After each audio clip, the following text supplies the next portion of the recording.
Elon Musk adalah orang paling kaya sedunia sejagat raya saat ini.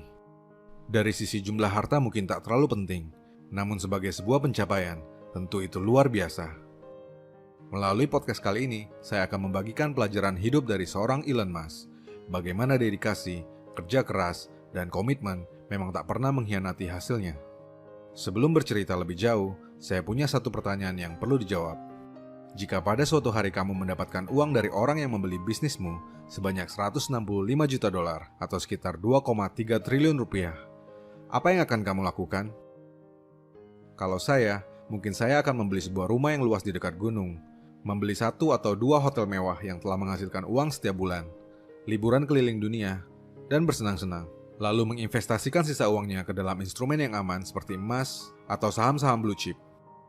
Uang 2,3 triliun rupiah adalah jumlah yang sangat banyak dan cukup jadi alasan buat saya untuk tidak terlalu memusingkan hidup, bisnis, apalagi pekerjaan. Itu rasanya cukup untuk dipakai 7 turunan. Tapi itu bukanlah yang Elon Musk lakukan. Di tahun 2002, Elon Musk mendapatkan uang betulan sebanyak 2,3 triliun rupiah, di mana ketika itu kita tahu jika nilai 2,3 triliun jauh-jauh lebih bernilai dibandingkan hari ini. Uang tersebut diperolehnya dari hasil penjualan perusahaan terkenal miliknya, PayPal, kepada eBay.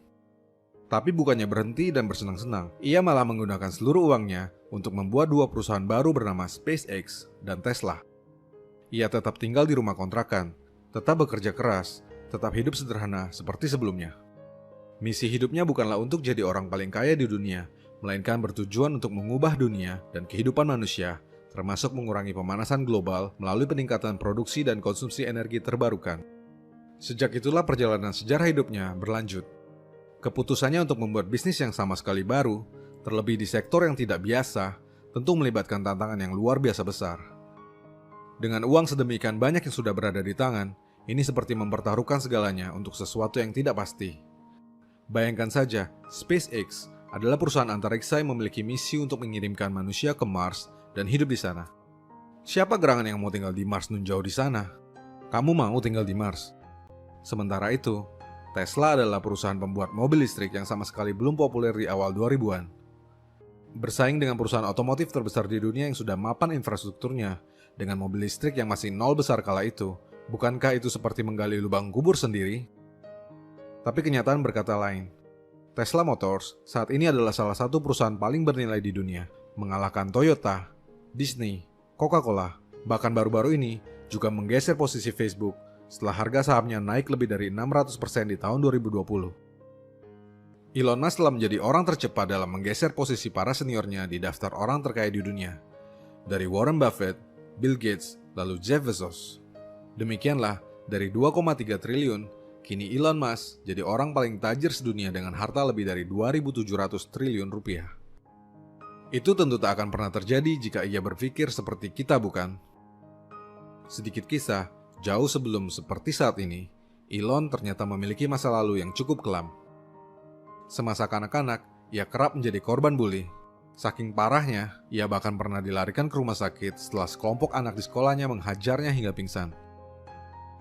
Ia pun dicap sebagai anak yang aneh karena introvert sehingga lebih suka berada di perpustakaan dan membaca ketimbang bersosialisasi dengan pergi ke pesta, minum, dan sejenisnya. Elon Musk juga selalu mendapat didikan yang keras dari kedua orang tuanya di rumah. Di usia 9 tahun, dia harus menerima kenyataan jadi anak broken home ketika orang tuanya memutuskan untuk bercerai. Dan sebelum berada di posisinya saat ini, Musk juga pernah bekerja sebagai cleaning service di sebuah pabrik kayu. Dalam prosesnya menuju orang paling kaya sedunia, berbagai masalah terus menghampirinya, bahkan saat ia sudah mendirikan Tesla. Beberapa ditimbulkan oleh gayanya yang memang nyentrik, beberapa yang lain disebabkan oleh urusan teknis yang menghasilkan blunder dan salah perhitungan. Tapi toh ia tak pernah mundur, menyerah, apalagi menurunkan ekspektasinya. Ia tetap pada visinya, misinya, kerja kerasnya, komitmennya, dan kesederhanaannya untuk mengubah dunia. Bahkan sampai hari ini pun, ia benci liburan. Lalu apa pelajaran yang dapat kita petik dari seorang Elon Musk? Pertama, buatlah produk yang memberikan solusi, dan kalau bisa, yang mengubah dunia. Seluruh produk yang dibuat oleh Elon Musk berangkat dari masalah-masalah yang ingin ia atasi. Tak cuma itu, kualitas juga jadi kunci yang penting.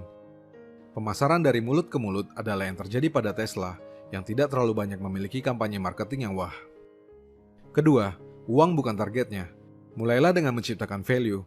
Kelak uang akan datang sendiri sebagai bonusnya. Jika goalmu hanya sekedar menghasilkan uang, mending belajar cara rampok bank.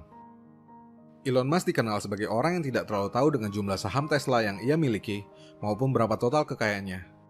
Ia bahkan menanggapi salah satu pemberitaan yang menyebut dirinya sebagai orang paling kaya sedunia di Twitter dengan "aneh banget", lalu meneruskannya dengan "mari kembali bekerja". Ketiga, jadi diri sendiri. Elon Musk pernah mengakui bahwa ia tak punya terlalu banyak perencanaan bisnis atau manajemen keuangan. Dia bahkan tak terlalu memedulikannya, tapi ia jadi orang paling kaya sedunia. How does the business plan work? I don't really have a business plan.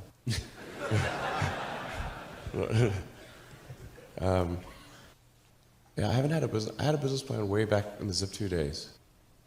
But these things are just always wrong. So I just didn't bother with business plans after that.